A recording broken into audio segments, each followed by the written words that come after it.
Olá, meus amigos, estamos começando mais um planejamento de trabalho. Como você já sabe, sábado é o dia com a maior quantidade de jogos possível durante a semana, então nós não teremos aqui um planejamento curto. Já se prepara aí, tá? Esse é um dia especial para o Campeonato Brasileiro. Na verdade, essas últimas rodadas todas estão sendo bem animadas em relação à importância, mas essa daqui com Botafogo e Vitória e Atlético Goianiense e Palmeiras, antecedendo Palmeiras e Botafogo no Allianz e depois Libertadores, Galo e Botafogo, é um sabor especial essa rodada, né? Então a gente vai acompanhar e vai comentar sobre isso nesse planejamento de hoje. No cenário europeu, nós temos Bundesliga 1 com pelo menos 4 jogos que eu quero comentar. Dortmund, Freiburg, Stuttgart, Bochum, Leverkusen, Heidenheim, Hoffenheim e Leipzig. Pelo menos esses eu acho que é interessante da gente comentar. Inter de Milão visita o Verona, o Milan recebe a Juve e a Atalanta pega o Parma fora de casa. Em Portugal, Taça de Portugal, aqui o Benfica, tem o Vitória, porém cotações baixas. Na Escócia, Rangers e Celtic entram em campo. Final da Sul-Americana entre Racing e Cruzeiro, jogo único no Paraguai. Na Espanha, o Atlético de Madrid bem favorito contra o Alavés e o Barcelona, depois de perder o último jogo, enfrenta o Celta Vigo em Vigo, né, fora de casa. E na Inglaterra, Chelsea, Leicester, Arsenal e a surpresa do campeonato, né, o Forest. Temos City e Tottenham, o City numa fase complexa, amargando ali algumas derrotas consecutivas, enfrentando um dos seus piores rivais, né? Porque o Tottenham tem a capacidade de complicar a vida do City de maneira recorrente. Então, vai ser um sábado bem animado. Meu nome é Theo Borges, esse é mais um Bom Dia Mercado, nosso planejamento diário sobre apostas e trade aqui no YouTube. Eu espero conseguir te ajudar a fazer o melhor planejamento possível para esse sábado, dia 23 de novembro. Bom, nosso planejamento nesse sábado ele vai passar por 15 partidas. 15. Nem sempre a gente vai adentrar essa partida com extremo detalhe, porque eu acho que dá pra gente comentar algumas coisas, tirar alguns aproveitamentos por cima, mas vamos tentar comentar sobre a maioria delas. Começando às 9h30 da manhã, possibilidade de parar às 11. Te aconselho fazer isso? Não te aconselho. Já fiz muito isso? Já. Então, faço o que eu digo, não faço o que eu faço? Aquela questão, né? Já troquei muitos finais de semana, muito sábado, muito domingo, muita sexta-feira, de ficar com a minha família, de aproveitar meus amigos, de viver a minha vida para poder estar aqui. Me arrependo? Em algumas questões sim, tá? Então, faço o que eu faço, né? Então, se puder, faço o que eu digo, não o que eu fiz. Mas, conselho fosse bom, né? Enfim, faz parte do que eu me tornei hoje em relação ao mercado, do que eu consegui extrair do mercado como trader, mas é uma área muito, vamos dizer assim, é uma área muito tóxica, né, em relação a essa questão de tempo. Você realmente tem que abdicar, porque o melhor do futebol, a nata do futebol, tá no final de semana. E aí vira aquela escolha, né? E isso pode causar um problema, óbvio, familiares, pode causar um problema emocional. Então, na maioria das vezes que eu tenho a possibilidade de indicar, não faça essa troca. Não tire todo o seu dia, todo o seu sábado, todo o final de semana para isso daqui. Aproveite sua vida, porque o tempo não volta. Mas existe aqui 15 partidas que vão às 9h30 até às 23 horas. Dá para fazer umas 4, 5, né? Vamos tentar ser um pouco mais moderado também. Se você não está inscrito nesse canal, fica o convite para você se inscrever. Vai ser um prazer ter você por aqui, mas fica até o final do vídeo. Eu sei que o vídeo é grande, tem vários tópicos aí, o William vai colocar vários tópicos pra gente. O vídeo é grande, mas entenda que é uma coleta de informações, é uma criação de cenário, é para preparar o seu emocional do que tá por vir, do que pode acontecer, principalmente tirando você de algumas pegadinhas, do que propriamente cuspir palpite aqui de maneira rápida, sem nenhum aprofundamento, sem nenhum mergulho mais fundo e que provavelmente não vai te levar a algum lugar, tá bom? Não é sobre acertar ou errar, é sobre colher informação e chegar o mais próximo possível do melhor cenário, do cenário mais provável de acontecer no jogo, tá? E se você já é inscrito, se puder deixar o like no vídeo, ajuda muito, né? Por conta de data FIFA em sequência, o YouTube tem entregado o BDM com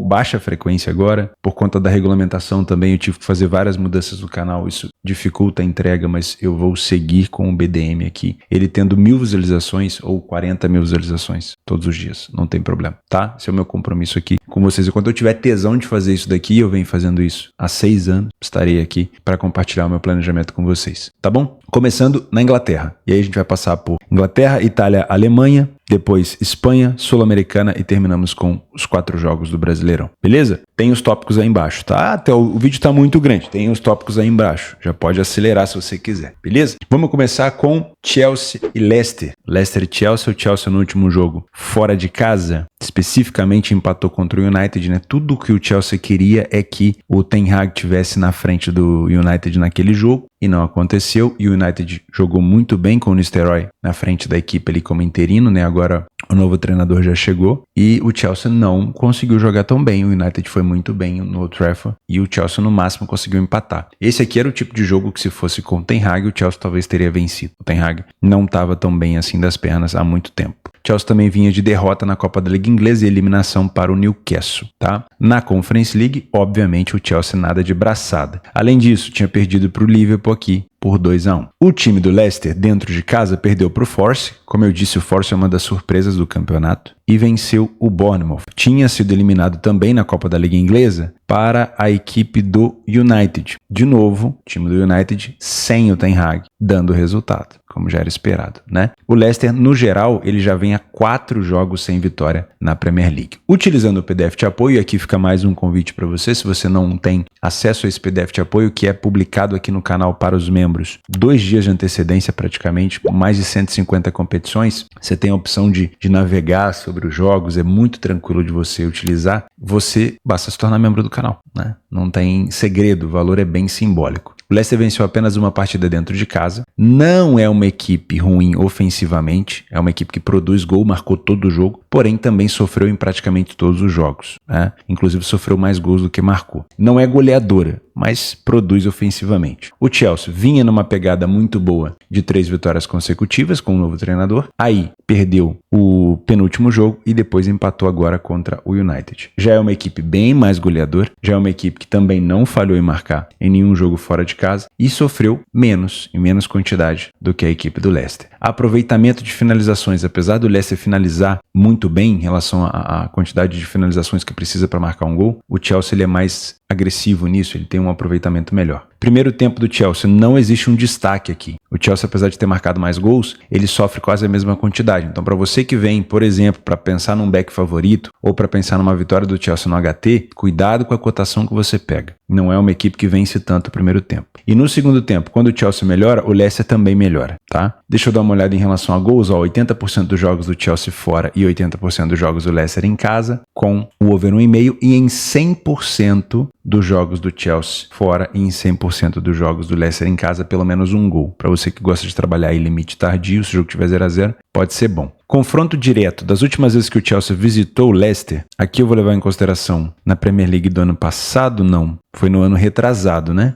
Foi na temporada retrasada, porque o Leicester ficou na segunda divisão. Foi 3-1 para o Chelsea e depois aqui embaixo 3-0 para o Chelsea. A última vitória do Leicester jogando em casa foi em 2021 por 2-0. Então o Chelsea não é uma equipe que tem tantas dificuldades assim em jogar contra o Leicester. Pensando na questão de classificação, distância, né, o que o Chelsea vem produzindo, eu não vou contestar essa cotação ao ponto de dizer que o Chelsea vai perder o jogo. Mas olhando para esse primeiro tempo do Chelsea, me incomodou comparar essa cotação com o que o Chelsea produz na primeira etapa. Talvez no jogo inteiro sim, mas na primeira etapa não. Então eu tomaria um pouco de cuidado. Se for para trabalhar o Chelsea no trade com o back favorito, eu tomaria cuidado. O Leicester não é uma equipe boba, tem um bom aproveitamento de finalizações. E mesmo com o Chelsea propondo o jogo, dominando entre aspas a partida, ele pode tomar contra-ataque do Leicester aqui. Então eu não pegaria a qualquer preço. Se você quiser muito trabalhar a favor do Chelsea, eu olharia para o segundo tempo com uma odd mais elevada. Eu penso nesse jogo, numa possibilidade aqui de trabalhar pelo menos 2 gols, mas essa cotação ela é ridícula. Lembrando que esse jogo é 9,5, muita gente me pede para falar os horários aqui, porque é pequenininho. Uma cotação de 1,14 é uma cotação ridícula para o over 1,5, mas não quer dizer que você não possa trabalhar o over 1,5 ao longo do jogo. Terminou 0-0 o primeiro tempo, você pode pensar no cenário para 2 gols na segunda etapa. O 2,5, e aí a gente pega os últimos jogos entre eles, 4-2, 3-1, 2-1, não é difícil de acontecer, com uma cotação mais elevada pode valer o risco. E me agrada também pensar num ambas marcam, tá? Dentro de casa, o Leicester marcou contra todo mundo, como a gente viu aqui, ó. Mesmo não tendo um super ataque, ele marcou contra todo mundo. E esse ambas marcam aqui com uma cotação de 1,61 não tá boa, mas uma cotação ultrapassando 2,20 me agrada, tá bom? Próximo jogo, aí a gente vai pra Alemanha. Aqui eu vou fazer Alemanha não, desculpa, pra Itália, né? Antes a gente vai passar na Itália. Inter de Milão e Verona. O Verona, ele teve um lampejo no início do campeonato em casa, que foi uma vitória praticamente goleada pra cima do Napoli, né? Por 3-0. E depois ele não conseguiu manter a sequência. Teve 2 derrotas consecutivas, aí depois venceu o Venezia, perdeu para o Monza e agora venceu a Roma, né? Então, entre trancos e barrancos, o Verona ainda é uma equipe com capacidade de complicar a vida dos times maiores, tá? Já fez isso com alguma frequência anteriormente. Então, ou é um time que vence ou perde. Eu gosto muito nesse cenário, é a única equipe da Itália assim.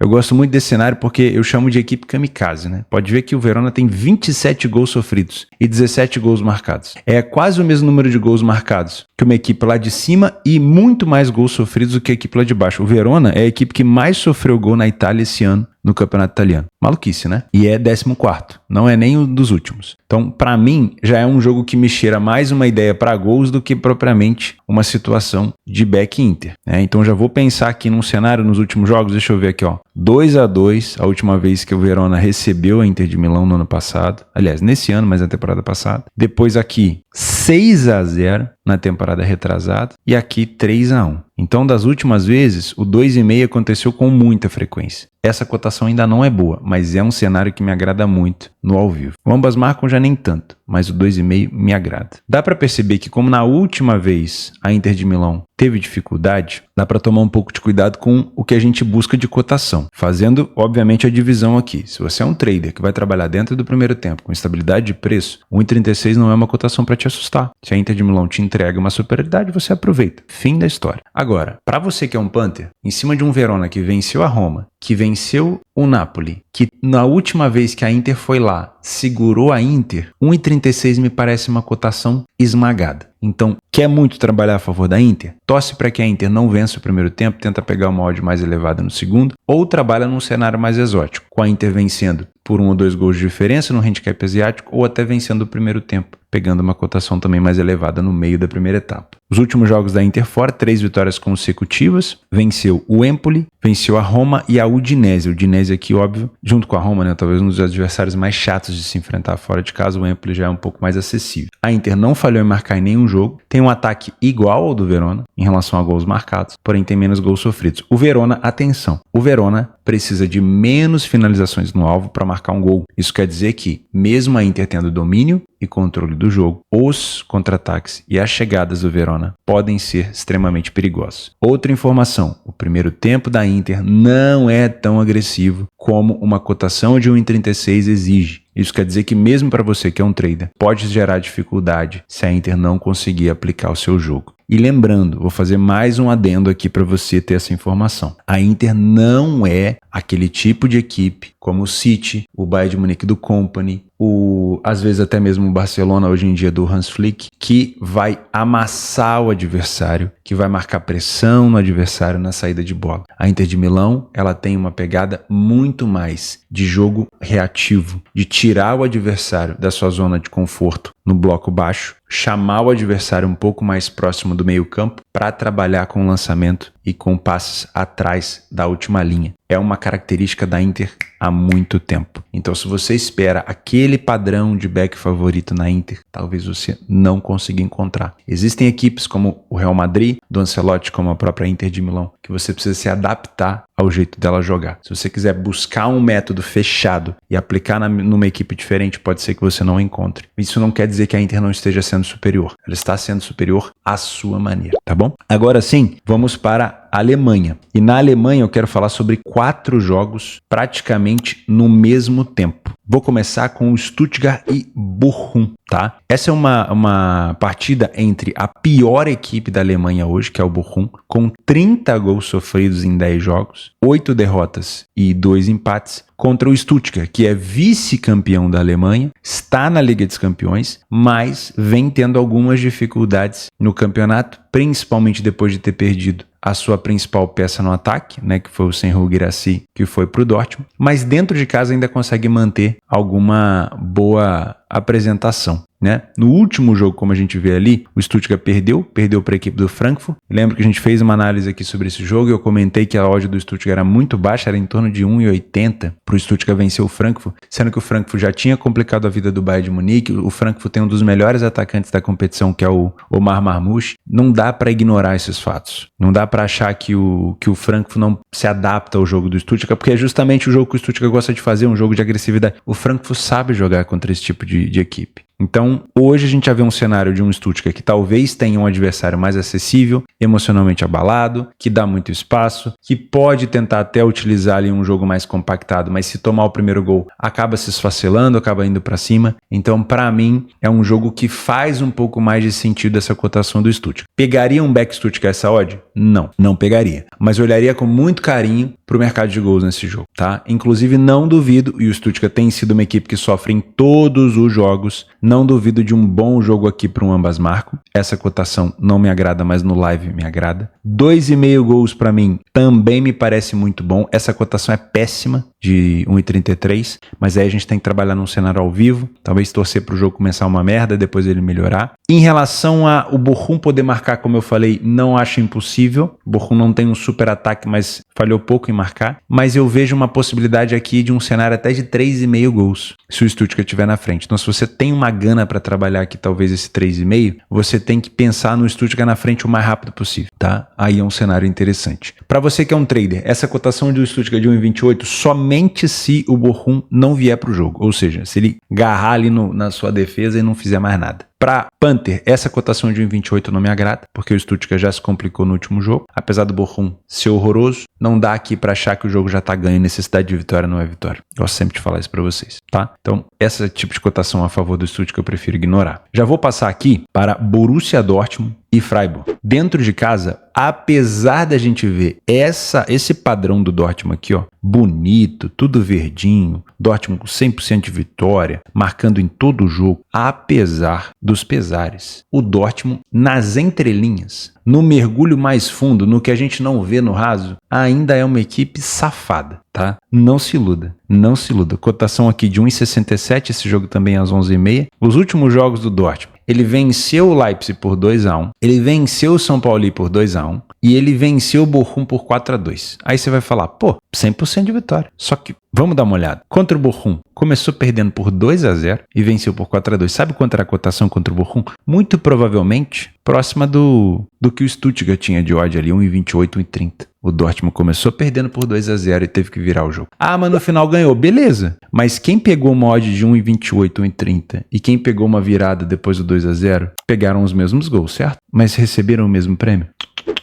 Entendeu? É diferente. A sua relação de risco é diferente. Quando você trabalha com uma odd mais elevada, já sabendo que o time é mais safado, é bem mais rentável no longo prazo, tá bom? Contra o São Paulo também chegou a estar empatado o jogo. Se eu não me falha a memória, foi o Senhur Guirassy que buscou esse gol no final de cabeça. Então, é um Dortmund safado. No final, ele tá entregando. Mas no início, de vez em quando ele entrega também. Mas o resultado. E aí você que está a favor de uma cotação esmagada fica à deriva, né? Então toma um pouco de cuidado. Mas é sim favorito. Não vou contestar essa odd do Dortmund de 1,67. Ele é favorito. Agora, se eu vou botar meu dinheiro, não vou. Das últimas vezes que eles se enfrentaram, o Borussia Dortmund venceu 1, 2, 3, 4, 5 consecutivas. 5, tá? E o Freiburg aqui tinha vencido as outras 2. No total, 7 vitórias para a equipe do Dortmund, 2 vitórias para o Freiburg e um empate. Frequência de ambas marcam 1, 2, 3, 4, 5, 6, 7 vezes em 10. Cotação do ambas marcam 1,61. Não é ruim. Não é ruim, dá para pensar nisso ao vivo, tá? Também acho que pode ser um jogo até para 3,5 gols, dependendo do cenário. O Dortmund geralmente se deixa sofrer, né? Se permite sofrer. Aqui 20% dos jogos apenas ele não sofreu e na maioria das vezes marca, busca resultado. Se tá perdendo, tenta buscar virada. Na maioria das vezes está ganhando, entrega empate. É um time pirotécnico, do jeito que eu gosto. Da minha forma de trabalho é excelente. Então eu viria mais pensando num cenário assim de gols do que propriamente a favor do Borussia Dortmund. Mas eu quero muito trabalhar a favor do Dortmund, um time que entrega no segundo tempo, que tem vencido a maioria das segundas etapas. O Freiburg é uma equipe muito boa na bola parada, que pode complicar a vida do Dortmund, mas eu quero trabalhar a favor do Dortmund, sim, nesse jogo. Procura um cenário no segundo tempo com uma cotação mais elevada. E às vezes, se o Dortmund estiver perdendo, tenta buscar pelo menos mais gols ali. Se o Dortmund for para cima, ele vai ceder espaço. Ou, quem sabe, uma dupla chance. tá bom? Outro jogo, Leverkusen e Heidenheim. Cotação talvez mais esmagada da Alemanha hoje, né, no cenário desse sábado. O Heidenheim não é uma equipe tão fraca como a equipe do Bochum. Tomou menos gols, já é uma equipe mais centrada em relação à defesa. Teve mais vitórias? Não, teve vitórias, né? Porque o Bochum não teve nenhum. Mas a gente tá falando aqui do atual campeão da competição. Só que vamos ser sinceros, o Leverkusen do Xabi Alonso desse ano, ele já foi meio que decifrado pelos adversários. Não que todo mundo vai conseguir segurar, mas muita gente já tá sabendo jogar contra esse Leverkusen. Leverkusen empatou 2 vezes, venceu 2 partidas em casa e perdeu uma. E, se eu não me engano, essa derrota foi pro Leipzig, tá? E o Heidenheim vem de 2 derrotas consecutivas fora de casa para o Holstein Kiel, que subiu junto com ele recentemente, e o Borussia Mönchengladbach. Além disso, foi eliminado aqui da DFB Pokal pelo Hertha Berlim. O Hertha que está na 2ª divisão da Alemanha. Então, é um Heidenheim que não passa confiança. Não é tão ruim contra o Bochum, mas não passa confiança. A pergunta é, o Leverkusen hoje está passando confiança? Será que a gente consegue confiar nessa cotação do Leverkusen de 1,20? Os últimos 3 jogos ele não venceu. Empatou com o Stuttgart, tomou um cacete do Leverkusen e aqui talvez o pior resultado do campeonato até o momento. Empatar com o Lanterna, 1-1 fora de casa. Mas era fora de casa. Pô, mas era o Lanterna, tá? Então, essa cotação de 1,20 no punching, não entra. Não entra. Mas um bilhetinho piorou? Não. Vai vencer? Provavelmente. Mas essa cotação não vai te levar muito longe. Agora, no trade, ao vivo, massacre, estabilidade do preço, dá pra gente conversar, tá? Cenários para gols. O Heidenheim não é uma equipe que toma tantos gols como o Bochum. Então, se você for pensar num cenário de gols aqui, espera o Leverkusen estar na frente, e aí você pode pensar talvez num cenário de 2,5, 3,5. Se o Leverkusen estiver na frente, que aí o Heidenheim vai sair pro jogo. Da última vez que o Heidenheim visitou o Leverkusen, o jogo foi 4-1. E das 3 vezes que eles se enfrentaram recentemente, nos últimos 6, 7 anos, o ambas marcam aconteceu. A cotação do ambas nesse jogo é 1,95. O mercado não espera não, tá? Mas o over 2,5 é um cenário plausível e eu não duvido mesmo disso daqui, tá bom? Pra mim é uma vitória do favorito no trade, um back favorito aqui, mas não entraria com essa cotação de 1,20 para deixar correr. Para finalizar a Alemanha, Hoffenheim e Leipzig. Não é uma boa temporada do Hoffenheim, não é uma temporada como eu gosto do Hoffenheim, goleadora. Hoffenheim antigamente era um time muito mais agressivo, que marcava muito mais gols. Não mudou tanto assim de jogadores, mas não está conseguindo entregar tão bem assim. O time do Leipzig mudou muito das últimas temporadas, né? O Leipzig antigamente ele tinha um ótimo resultado em casa e um péssimo resultado fora. Hoje em dia, o Leipzig já é um dos melhores visitantes da competição. Isso me passa um pouco mais de confiança, tá? Essa cotação de 2,10 para o Leipzig, ela é uma cotação alta até, tá? Das últimas vezes que eles se enfrentaram, o Leipzig venceu 1, 2, 3, 4, 5, 6, 7 das últimas 10. Mas a última vez que o Leipzig visitou o Hoffenheim, ele não venceu, é verdade. Só que ele tinha vencido em 2022 e só. E ele teve 3 vitórias contra o Hoffenheim das últimas vezes que ele teve lá antes desse empate. Então assim, uma cotação de 2,10 já é uma cotação que às vezes compensa o risco. Lembra, eu tô sempre falando com você, 1,70, 1,60, 1,20, 1,30 não vai compensar às vezes o risco num cenário como esse. Mas 2,10 talvez compense, tá? E eu olharia para uma correção de preço aqui, talvez trabalhando contra o Hoffenheim. O time do Leipzig no primeiro tempo ele não começa tão bem o jogo. Esse aqui é um problema. O Hoffenheim marca mais gols, tem mais vitórias, mas no segundo tempo o Hoffenheim tem uma queda de aproveitamento. Como que a gente pode interpretar isso? Se o Hoffenheim abrir o placar no primeiro tempo, pode ser que ele entregue no segundo. Se o Hoffenheim conseguir complicar a vida do Leipzig no primeiro, pode ser que ele sofra gol no segundo. Tudo isso a gente tem que olhar com mais carinho. E aí uma cotação de 2,10, ela pode até valorizar até mais, para a gente poder trabalhar com ela mais alta, tá? Aí faz um pouco mais de sentido. Mas a correção de preço é um cenário bem interessante. O ambas marcam 1, 2, 3, 4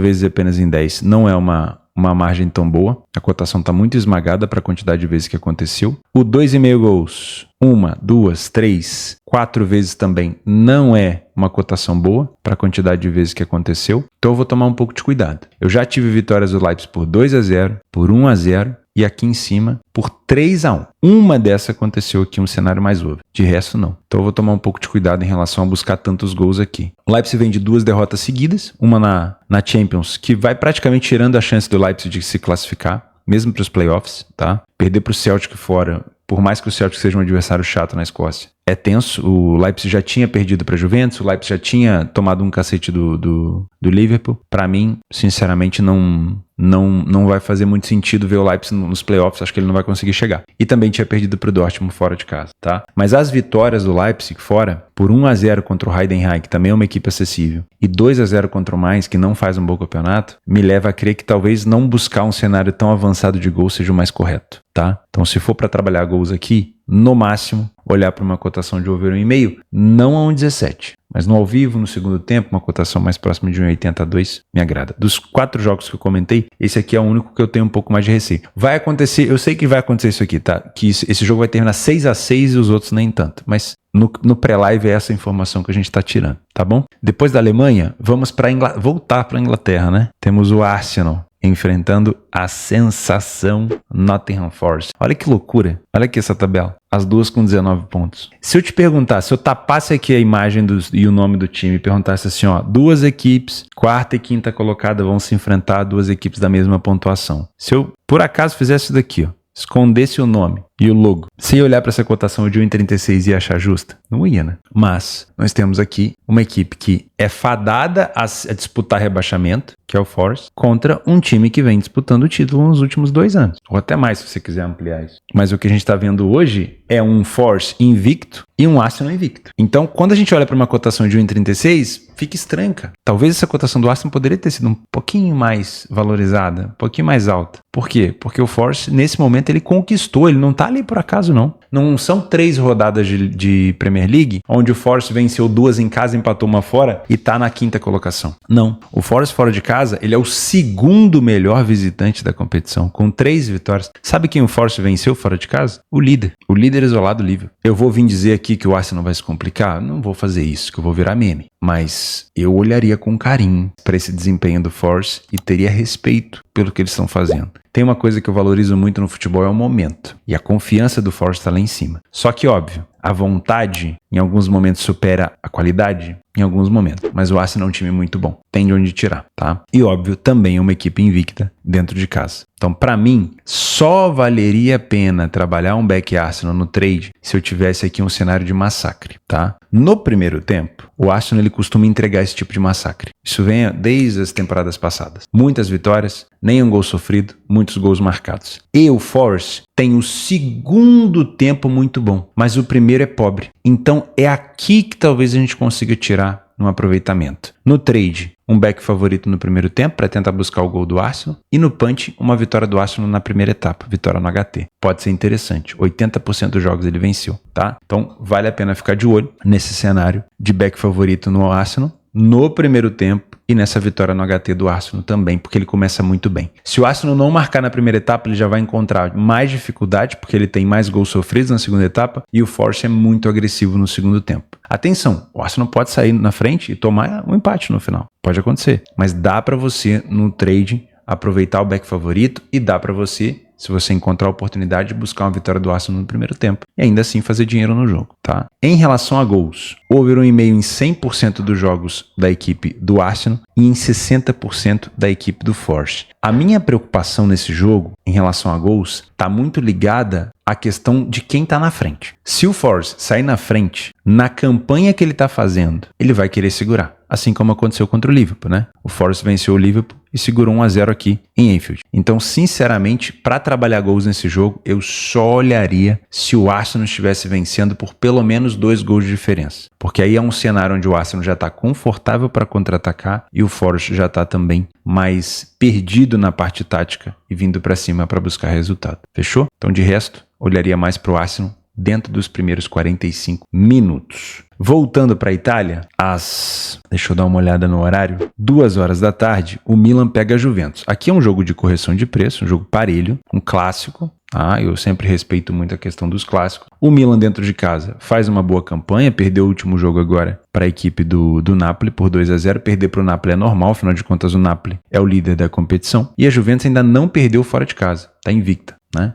Passou 80% dos jogos sem sofrer gol, o Milan 60%, e falharam em apenas 20% em marcar. Ataque parecido, defesa igual, aproveitamento da Juventus é melhor, Juventus com um novo trabalho, né? O Milan também, o Pioli foi pro Al Nassr. A Juventus no primeiro tempo tem menos vitórias, mas tem menos derrotas, muito parelho. No segundo tempo o Milan cai um pouco de aproveitamento e a Juventus cresce. Mas de resto é um jogo muito parelho. Não tem muita informação que a gente possa tirar daqui. O cenário dos últimos 2 jogos, ou se a gente quiser ampliar, dos últimos 3 nas últimas 4 partidas, foi um cenário under. Dá até para ampliar mais, ó. Mais um 0-0 aqui, mais um 1-1 aqui. Então aconteceu 1, 2, 3, 4, 5 vezes. Dá até para colocar mais, ó. 1, 2, 3, 4, 5, 6 vezes. Em 10, um jogo amarrado e under. Então vamos tomar cuidado com a expectativa de gols. Principalmente nos últimos 2 jogos, apenas um gol em 2 jogos, tá? Então, embasamento para te dar aqui uma ideia de vitória seca, dupla chance, empate anula? Não tem. Porque eu tenho um novo trabalho no Milan que está dando resultado, um novo trabalho na Juventus que está dando resultado. O Milan tem menos pontos que a Juventus tem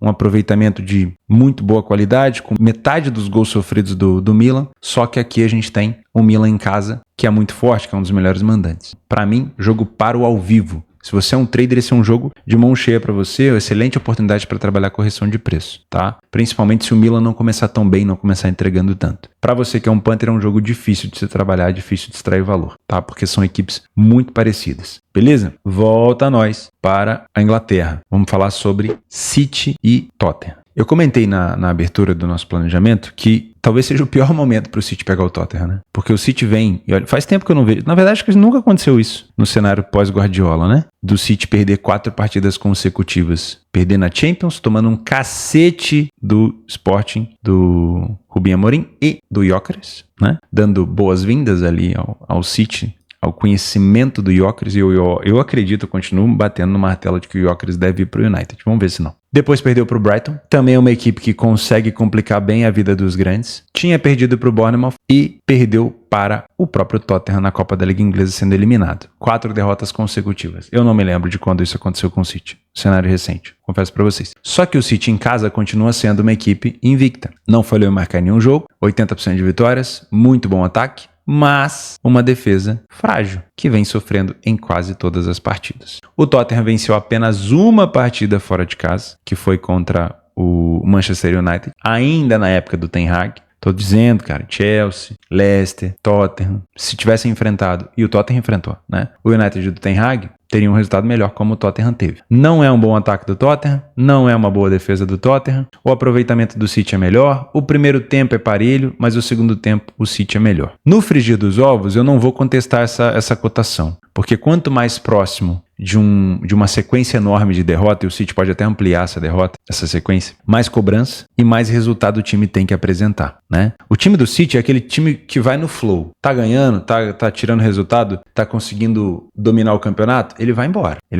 Mas me parece também que quando a situação tá ruim, parece que os jogadores até desaprendem um pouco, né? Só que vai chegando um momento que a cobrança vai ficando muito grande, os caras têm que acordar pra vida, tá? Então, eu não olharia pra essa cotação do City, pensaria, tá vendo? Não perde a 4 jogos, o valor aqui tá no Tottenham, vou apostar a favor do Tottenham. Tomar um pouco de cuidado também, porque o Tottenham fora de casa não tá entregando porcaria nenhuma, né? Então, vamos tomar cuidado. Nos últimos confrontos, dá pra perceber que o Tottenham tá sempre aparecendo ali, complicando a vida do City. Ó, em 10 jogos, o Tottenham venceu 1, 2, 3, 4, tá? Empate raramente acontece, aconteceu um aqui em 2023. E o City também tem suas vitórias em casa. 4-2, 1-0, 3-0. Mas o Tottenham já venceu o City, a casa do City, no Etihad. 3-2 aqui, tá? E também já complicou a vida do City 3-3, também na casa do City. É uma cotação que me agrada? Bom, num cenário de início de jogo, onde o City tenha completo domínio, entre ligado, cobrado, e o Tottenham queira fazer um jogo mais defensivo, reativo, sem conseguir contra-atacar, olharia para esse back favorito. Num cenário onde o Tottenham, sabendo da má fase do City, marca pressão, atrapalha a saída de bola, força o City ao erro e consegue finalizar no gol, não olharia para esse back City, olharia até para uma possibilidade de correção de preço. Fato é que tem acontecido com frequência um cenário de mais do que um gol aqui. E não é difícil a gente pensar num cenário de um City sofrendo, já que em apenas uma das últimas 5 partidas em casa, ele não sofreu gol, tá? Esse ambas marcam aqui a 1,44. Se fosse a 2, 1,90, eu entraria, eu embarcaria.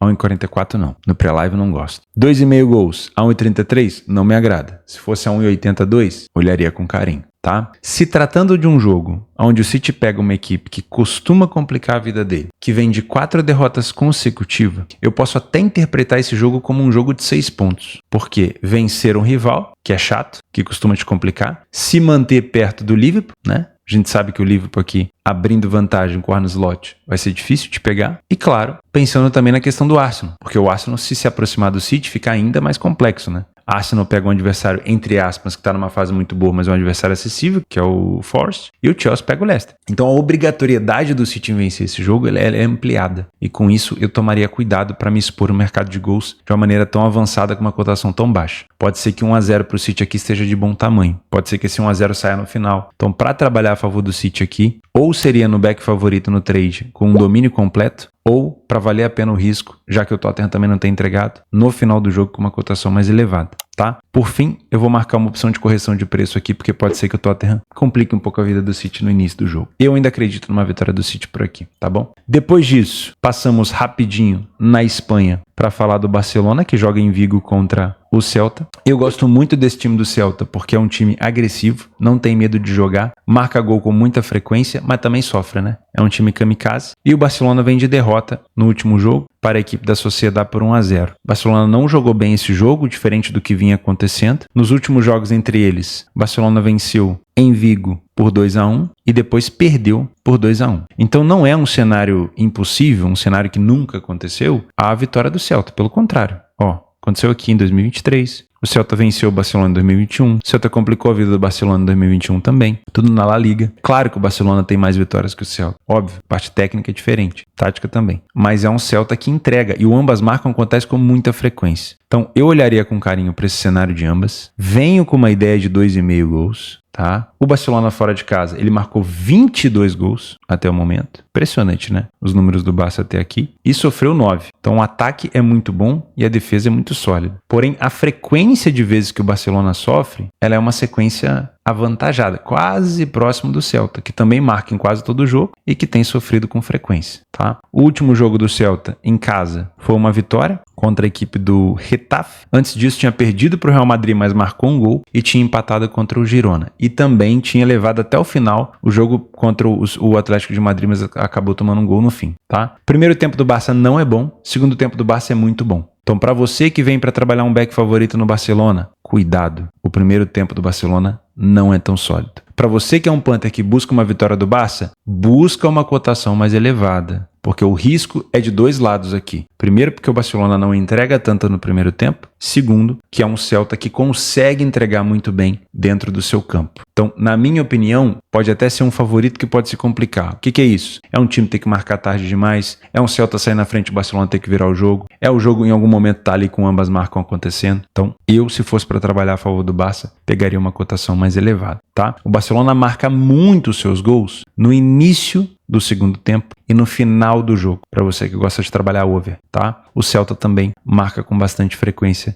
nesses momentos. Fechou? Então, cuidado ao trabalhar no Barcelona. Outro jogo da Espanha que você pode acompanhar aqui é Atlético de Madrid e Alavés, tá? Acho que é um cenário bem interessante. O Atlético de Madrid tem a possibilidade até de chegar mais próximo do Barcelona nesse jogo. Vamos falar agora sobre a final da Sul-Americana entre Racing e Cruzeiro. Final, na maioria das vezes, é uma merda, tá? Para trabalho, para aposta, para trade, é horrível. Não pensem que final é jogo bom. Na maioria das vezes é muito ruim. Por quê? Principalmente final única, praticamente não tem jogo, né? É time tentando não errar. A gente vai se aproximando do final da temporada e vai chegando nas finais únicas, né? E aí você começa a perceber, tirando essa final agora entre Flamengo e Galo, que foi uma final mais maluca em relação a gols, oportunidade, na maioria das vezes é um jogo mais amarrado. E aí a equipe entra em campo muito mais pensando em não errar do que acertar. Então, costuma ser um jogo horroroso. Eu vou vir com a expectativa de trabalhar correção de preço, porque eu posso ter aqui, por exemplo, eu acredito que o Racing, tecnicamente hoje, de forma organizada, é um pouco melhor que o Cruzeiro, tá? Não que o Cruzeiro não tenha um bom elenco, mas o Cruzeiro ele tá no início de trabalho. No início, tá? O Cruzeiro poupou o time todo contra o Corinthians. Ele tá no início de trabalho com o Diniz, tentando entender essa adaptação do Diniz, do seu estilo de jogo. Mas isso não quer dizer que o Cruzeiro vai jogar mal. Eu só acredito que o Racing está um pouco mais adaptado ao jogo, tá? O Racing é um time muito forte e tem uma marcação muito forte. E aí, para mim, que faz o ponto de diferença. A marcação do Racing, jogando principalmente nesse tipo de jogo de pressão, o Racing pode incomodar muito o Cruzeiro na saída de bola, que é onde o Cruzeiro tem, por maior dificuldade nesse momento, essa adaptação do Diniz. O Diniz não gosta de chutão, o Diniz quer que o jogo seja construído ali, no miolo, não dando balão, para sair, para pegar o adversário de calça curta. Claro, o Racing vai comprar essa ideia. O Racing vai marcar pressão. Ele provavelmente vai marcar o Cruzeiro na saída de bola. Ele quer o quanto antes fazer o seu gol para segurar o resultado. E essa mordida no que o Cruzeiro vai provavelmente oferecer de saída de bola lá atrás, pode oferecer espaço para o Cruzeiro se a saída de bola for feita de maneira organizada e bem feita. Porém, é uma faca de dois gumes. A gente já viu o Fluminense do Fernando Diniz muitas das vezes no início do trabalho do Diniz tomando gol de roubada de bola e finalização próxima do gol. Então,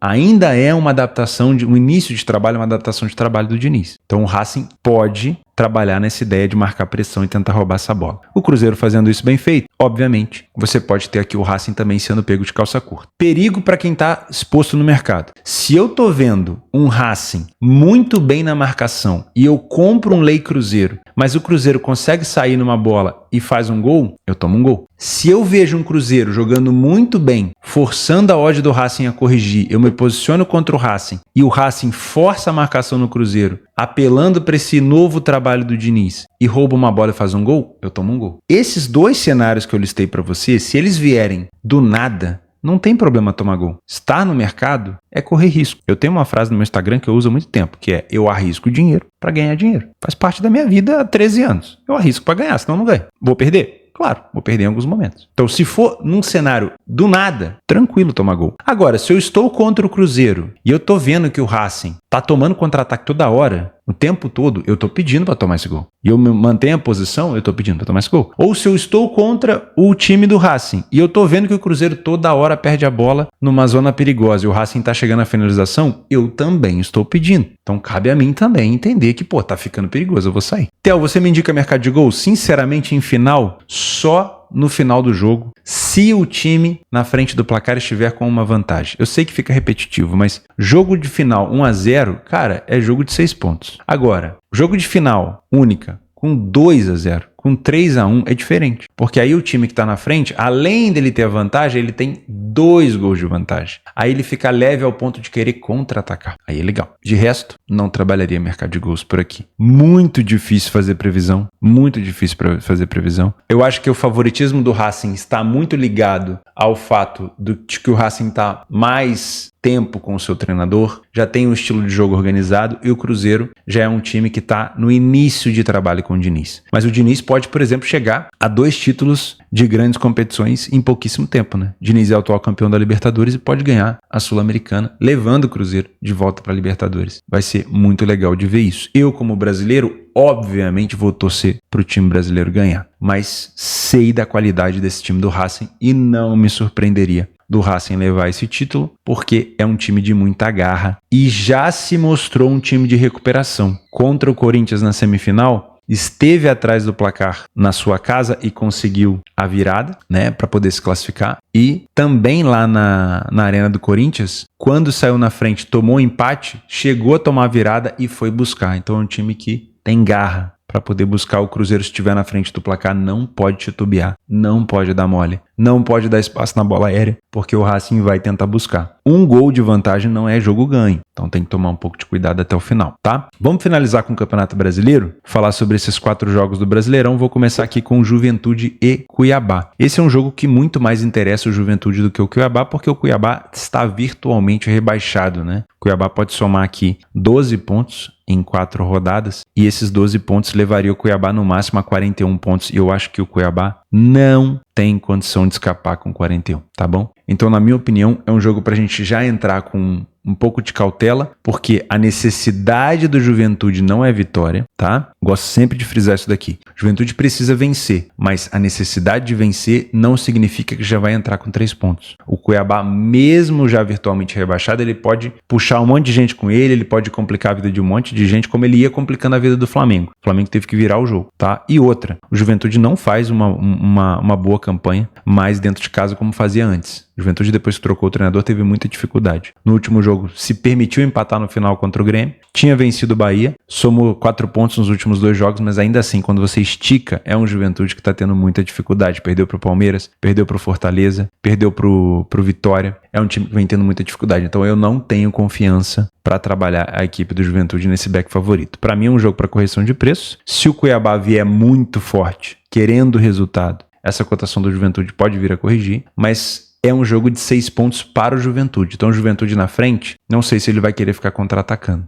Tá? Então também não vou ficar olhando para gols nesse cenário aqui. Entrando num dos principais jogos da rodada, o Palmeiras enfrenta o Atlético Goianiense fora de casa. Qual que é o grande problema aqui, meus amigos? Esse jogo ele envolve muita coisa. Ele envolve rebaixamento virtual do Goianiense. Ele envolve mala branca. Ele envolve cotação esmagada. Ele envolve necessidade de vitória extrema. Cara, é muita confusão. Muita. Primeiro, vamos eliminar em relação à cotação. Eu não trabalho cotações de 1,30 no Campeonato Brasileiro. Nunca trabalhei, não me sinto confortável. Provavelmente como um trader aqui eu não vou fazer nada, tá? Aí a gente tem que analisar o contexto. Dentro de casa, o Goianiense vem pontuando. Venceu 4, empatou 2, perdeu 2. É o suficiente para tirar o Atlético Goianiense do rebaixamento? Não. O Goianiense, ele vai ser rebaixado. Ele pode somar 12, ele pode no máximo chegar a 38. 38 tem o Juventude. Uma vitória do Criciúma aqui já praticamente tira a chance do Goianiense escapar. Então o Goianiense está rebaixado. O Palmeiras, ele vem de uma vitória, Deus sabe como, contra o Bahia. É que a gente até brinca, né? Que é vitória de campeão. Porque o Palmeiras não jogou bem e arrumou um gol com o Flaco Lopes de cabeça do nada. Bola entrou ali, bateu na trave e entrou. Então mesmo não jogando bem, mesmo sem criar tanto,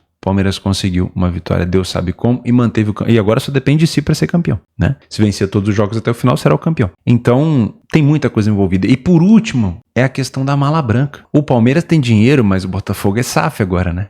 Ah, Theo, isso não existe, pô. Você sabe que tem ali uma moralzinha pra galera jogar, né? Então vai ter um Botafogo ali querendo oferecer um trocado de Natal e vai ter o Palmeiras também querendo dobrar essa oferta, né? Obrigação do Palmeiras é vencer. É muito provável que vença esse back favorito aqui. Se você tem método e quiser trabalhar, pode ser interessante. Talvez um Goianiense muito forte no início possa fazer com que a cotação do Palmeiras suba e no segundo tempo tentar buscar essa vitória do Palmeiras pode ser interessante. Não é um Palmeiras tão bom no primeiro tempo, mas no segundo tempo é um Palmeiras que vence bem mais, tá? O Goianiense, apesar de ser o lanterna, não sofreu tantos gols assim. Uma média de 1,29, não fica tomando goleada todo jogo. E o Palmeiras, fora de casa, apesar de ter marcado mais gols do que o Goianiense, 10 vezes a mais, não sofreu tantos gols a menos, tá? Então é uma equipe que também permite o seu adversário de fazer gol. Uma das grandes armas do Palmeiras aqui, que é o calcanhar de Aquiles do Goianiense, é a bola aérea. Então pode ter certeza, finalização do Veiga de bola direta, batida de escanteio com Gustavo Gomes, não sei se ele está disponível para jogar, finalização de fora da área do Palmeiras, tudo isso aqui vai contar. O Goianiense vai ter dificuldade de segurar essa bola aérea do Palmeiras por aqui.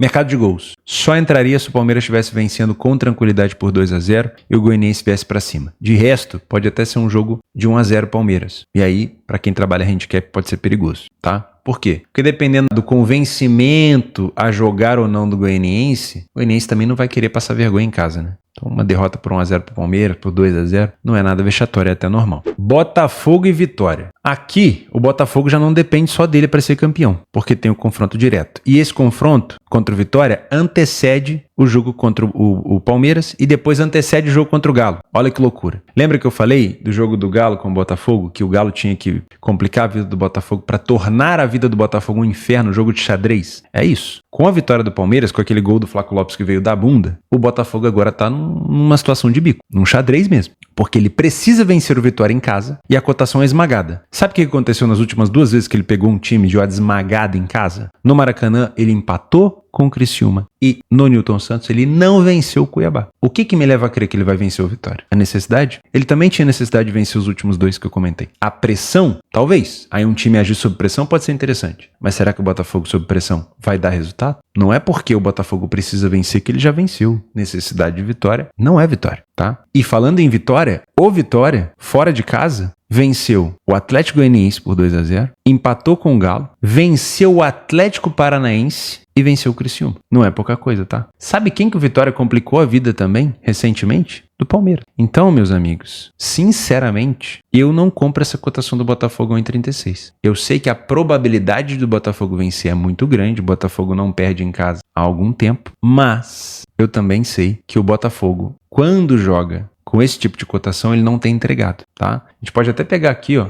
eu vou buscar esses 2 jogos que eu comentei, e a gente vai ver o tamanho do massacre do Botafogo contra essas equipes. Ó, vamos pegar recentemente aqui, Botafogo e Criciúma, olha isso, o massacre, olha lá, 1,33 a odd, só deu Botafogo. Aí o Botafogo faz um gol no final com o Tiquinho Soares e toma um gol do Felipe Viseu, enquanto comemorava um gol, tomou outro. Depois o Botafogo pegou o Cuiabá, 1,22, mais abaixo ainda. Massacre. Finalizações, é mato, né? 28 finalizações. 2,71 de gols esperados. 6 grandes chances. Nenhum gol. Então, para eu trabalhar esse tipo de cotação aqui no Brasileiro, de 1,36, o time tem que estar me entregando muito. Claro, no cenário de massacre como está acontecendo, um back favorito no trade não é impossível de se trabalhar, desde que o Vitória não contra-ataque. Só que não me parece esse DNA do Vitória. O Vitória não é uma equipe que vai fora de casa só para se defender. É um time que sabe contra-atacar. Então, diferente talvez do Cuiabá, diferente do Criciúma, que ficaram só se defendendo, o Vitória é uma equipe que pode vir a ser um pouco mais reativa. E isso pode até oferecer espaço para o Botafogo penetrar mais na área, fazer o seu gol. Só que também vai expor o Botafogo a possibilidade de tomar o gol, tá? Por isso eu tomaria cuidado. Para mim, para trabalhar uma cotação do Botafogo, para compensar o risco desses 2 jogos que eu comentei e fora o Vitória que está numa boa fase, o Botafogo vai ter que me apresentar uma cotação mais elevada. Se ele começar e já fazer o seu gol cedo, beleza, paciência, a oportunidade passou. Mas para pegar alguma coisa a favor do Botafogo aqui, eu só trabalharia numa cotação mais elevada. E o Vitória não está salvo ainda, tá? Precisa vencer ou precisa pontuar para poder escapar totalmente aqui do rebaixamento, apesar de ter conseguido aqui uma vantagem já de 4 pontos em relação à galera que está dentro da zona de rebaixamento. Então, muito cuidado. Se você é um trader, até vale explorar esse back favorito no Botafogo se for um massacre, mas o Vitória é uma equipe bem traiçoeira nos contra-ataques, tá? Vou puxar aqui o PDF para vocês verem, ó. O aproveitamento do Vitória é tão bom quanto o do Botafogo, tá? E o Vitória falhou em marcar bem pouco fora de casa. Beleza? Os últimos 2 jogos, o Vitória venceu. E o Botafogo não é uma equipe de sofrer tantos gols. Então eu não olharia também para o mercado de gols com qualquer cotação. Ó, o over 1,5 tá esmagado, o over 2,5 tá esmagado. Só trabalharia aqui em gols se o Botafogo abrisse o placar, estivesse mais leve, o Vitória saindo para o jogo, tentando buscar resultado. Aí sim. Agora, enquanto o jogo estiver 0-0 ou o Vitória estiver na frente, não olharia para o mercado de gols, ok? Cuidado com essa cotação esmagada. Para finalizar, São Paulo e Galo. O Galo focando na final da Libertadores. Nessa altura do campeonato, já olhando para o Brasileirão, sinceramente, não tem muita coisa que o Galo possa fazer. Está muito próximo da final da Libertadores para começar a focar no Brasileiro. Jogar contra o São Paulo lá no Morumbi não é fácil. São Paulo dentro de casa tem uma das melhores campanhas. Se eu não me engano, o Inter já garantiu essa vaga na Libertadores, de qualquer maneira, pelo menos dentro da pré, mas fica essa briga ali por a Libertadores direto, né? Porque a pré-Libertadores é sempre um risco de você cair de maneira antecipada. 1,80 para o São Paulo. Nos últimos jogos que eles se enfrentaram, o Galo venceu o São Paulo no jogo de ida da Copa do Brasil e venceu o São Paulo no Brasileiro do ano passado, por 2-0. Então a vitória do São Paulo contra o Galo, a última, aconteceu em 2020. O Galo tem sido um adversário muito intragável para o São Paulo. Muito. Inclusive jogos amarrados, 0-0, 1-0, 2-1, 2-2. Não me parece um adversário tão fácil assim para o São Paulo ter essa cotação de 1,80. Outra coisa, o que aconteceu no final do jogo do Atlético contra o Botafogo, as declarações dos jogadores do Botafogo, do Galo, deu uma esquentada no elenco, tá? O Galo vai chegar bem mais motivado, na minha opinião, para essa final de Libertadores, e ele pode tentar fazer novamente um jogo mais defensivo aqui, do jeito que fez contra o Botafogo, testando talvez um jogo mais compactado, não por conta da expulsão, como foi contra contra o Botafogo, mas de fato testando um jogo um pouco mais compactado. Então para mim é um favorito que pode se complicar, tá? Juntando a informação de que o São Paulo vem se complicando contra o Galo e que o Galo ganhou uma motivação a mais, além de estar obviamente na final, de ter conseguido encontrar uma forma de tirar um pouco dos espaços do Botafogo. E claro, das declarações, futebol é momento, futebol é emocional também. O São Paulo não tem nada a ver com isso, mas pode ser sim um cenário onde o Galo complica um pouco a vida do São Paulo. O complicar a vida não é o São Paulo não vencer não, tá? É às vezes o São Paulo demorar para marcar, tomar um gol, ter que virar. Olha só a campanha do São Paulo dentro de casa e olha só a campanha do Galo fora. É claro que ali, fora de casa, no meio teve jogo de Libertadores, teve jogo de Copa do Brasil, e aí você tem um desfoque, mas ainda assim é um Galo fora de casa péssimo, né? É um São Paulo que tem muito mais agressividade. Também é um jogo para correção de preço, na minha opinião, mas para estar a favor do São Paulo aqui, com esse histórico ruim contra o Galo, e com o Atlético antes da Libertadores ainda podendo testar algumas coisas, teria que ser com uma cotação um pouco mais elevada. Aí pode ser que valha a pena, tá bom? Vou deixar aqui embaixo no link do Radar Esportivo várias outras opções. Também quero que você comente aqui se tem algum jogo que você quer fazer, por que você quer fazer, né? Mas tem vários jogos complementares que eu já deixei listado aqui na parte do Radar Esportivo, ó. Temos Fenerbahçe, Wolfsburg, União Berlim, Rangers, Brighton, Aston Villa, mais 2 jogos da Premier League, o Atlético de Madrid que eu citei, o Galatasaray, tem o Al Hilal fora de casa, o Frankfurt do Marmouche entra em campo, o Braga entra em campo, Vitória entra em campo, Benfica entra em campo, o Celtic, a Atalanta, são outros jogos complementares que você pode observar. O link do Radar Esportivo tá aqui embaixo, tá bom? Vou deixar o link também da minha parceira Betfair aqui para você se inscrever, se você não tem conta por lá, e o espaço está aberto para você me ajudar com informações, complementos e correções. Lembre-se que apostas são para mais de 18 anos, faça com responsabilidade, cuide do seu capital e do seu emocional. Muito obrigado pela sua companhia aqui em mais um dia. Agora sim, se você gostou do conteúdo, se você não é inscrito, fica o convite para você se inscrever. Um grande abraço e até a próxima.